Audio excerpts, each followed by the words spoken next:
dito yung kupya ng Team Pramure.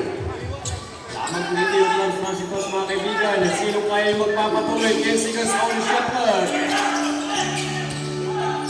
5 seconds on the shot clock. Good. At nasa rebound, makulitan ng France. At hindi magkakabulbulan dito mga kaibigan. Magkakabanggaan sa ilalim. And palagis number 15 Patoy, head to the head.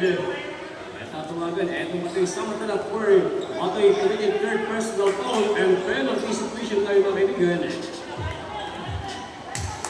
Nasa lang po natin mga kaibigan, ating po mga powers, awis na po yung ating po mga kubunan.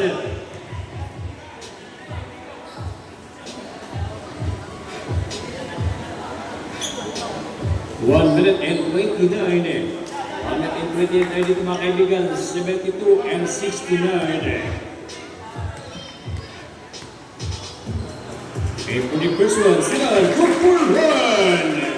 Ito na kaya yung kalamangan na kailangan para magpatuloy for the semifinals para sa team ng Clubs Transport. And Clubs Transport, sorry.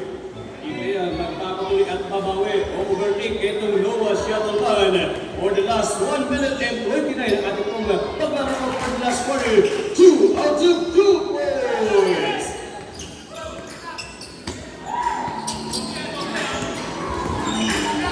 One minute and 20 seconds to go.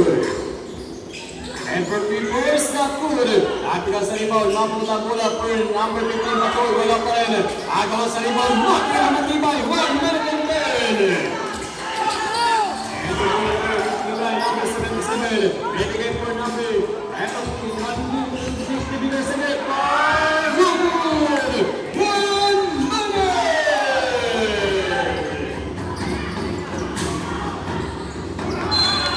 And Baker, out to those mga kaibigan, mga bibitawan ng goal number 12.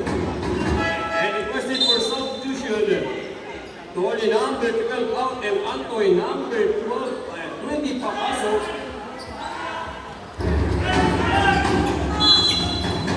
50 seconds mga kaibigan. 50 seconds under 1 minute. Hasapan tayo mga sir. Hasapan tayo mga idol. Under 2 minutes na tayo. Matatawagan tayo for throw and foul. Ingat tayo po rin. Under 2 minutes na tayo ating palaruan. 50 seconds na nga lang po yung natitira. Ating pong palaruan. Samantala 74 and 69. Lamang po yung Clubs Transport dito.